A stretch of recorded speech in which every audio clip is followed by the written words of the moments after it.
दोस्तों नमस्कार, मैं हूं अक्षय और आप देख रहे हैं नेशनल संवाद।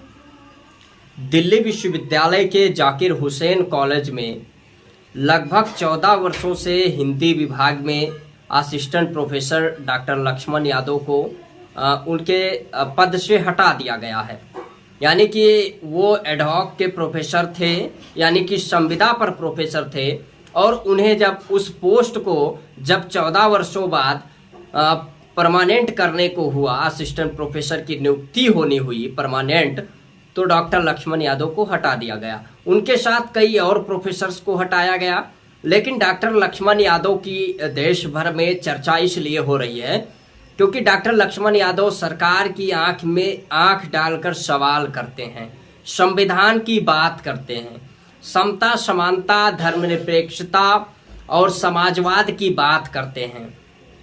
तमाम वो पिछड़े दलितों, अल्पसंख्यकों, आदिवासियों, महिलाओं, किसानों, मजदूरों, छात्रों, नौजवानों के हक और अधिकार की बात करते हैं, संविधान की बात करते हैं। और यही नहीं देखा गया संघी मानसिकता के लोगों को। दरअसल में पूरा मसला ये है कि 1 सितंबर 2010 से वहां पर डॉक्टर लक्ष्मण यादव पढ़ा रहे हैं, लेकिन जब उस पोस्ट को परमानेंट करना हुआ, जबकि academic merit doctor Laxman Yadav की हाईएस्ट है, और कौन सी योग्यता डॉक्टर लक्ष्मण यादव में नहीं थी कि उनको परमानेंट नहीं किया गया, और जिस व्यक्ति को उस पद पर परमानेंट किया गया उस व्यक्ति में कौन सी योग्यता थी। दरअसल में इसका कारण है कि ये जाति है कि जाति नहीं। देश में यदि आपको प्रोफेसर्स की नियुक्तियां लेनी है, नौकरी लेनी है, तो आपको संघ के शाखाओं में जाना पड़ेगा, आपको संघ की विचारधारा को फैलाना पड़ेगा। और ऐसा इसलिए मैं कह रहा हूं क्योंकि डॉक्टर लक्ष्मण यादव को जो हटाया गया वो संविधान की बात करते थे, इसलिए उनके साथ अन्याय हुआ। आज पूरे बहुजन समाज के लोग डॉक्टर लक्ष्मण यादव के साथ खड़े हैं और इस अन्याय के साथ खड़े होने की आवश्यकता है, क्योंकि एक ना एक दिन नंबर सबका आएगा, और जो समाज के लिए बात, समाज हित की बात कर रहा है, उसके साथ समाज को साथ खड़े होने की आवश्यकता है।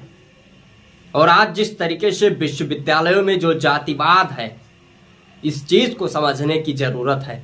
यदि डॉक्टर लक्ष्मण यादव को यह तर्क दिया जाता है कि वो संविधान की बात करते थे, समाजवाद की बात करते थे, उपेक्षितों, वंचितों, आदिवासियों की बात करते थे, ओबीसी, एससी एसटी माइनॉरिटीज की बात करते थे, अन्याय जुल्म के खिलाफ वो बोलते थे, तो मेरा उन लोगों से सवाल है कि वो जो विश्वविद्यालयों में तमाम प्रोफेसर्स हैं, जो अखिल भारतीय विद्यार्थी परिषद के कार्यकर्ता हैं, वो तमाम संघी मानसिकता के जो प्रोफेसर्स हैं, उनके ऊपर कार्रवाई क्यों नहीं होती है।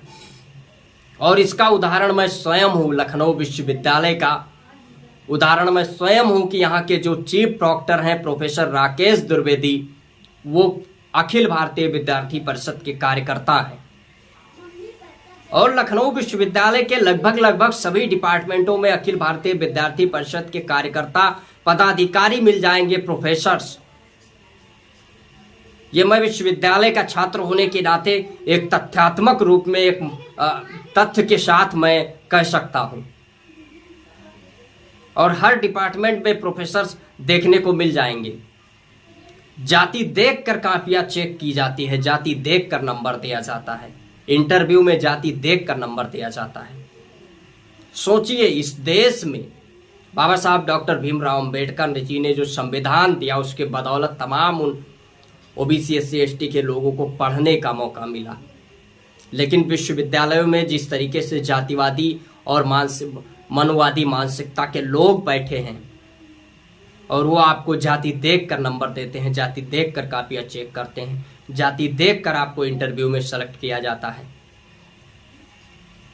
इस देश में कॉलेजियम विश्वविद्यालय, जो कॉलेजियम सिस्टम सुप्रीम कोर्ट और हाई कोर्ट में जजेस की नियुक्तियों में लागू होता है, ठीक उसी प्रकार विश्वविद्यालयों में विश्वविद्यालय का एक कॉलेजियम सिस्टम है, जहां पर जाति के आधार पर नियुक्तियां की जाती हैं।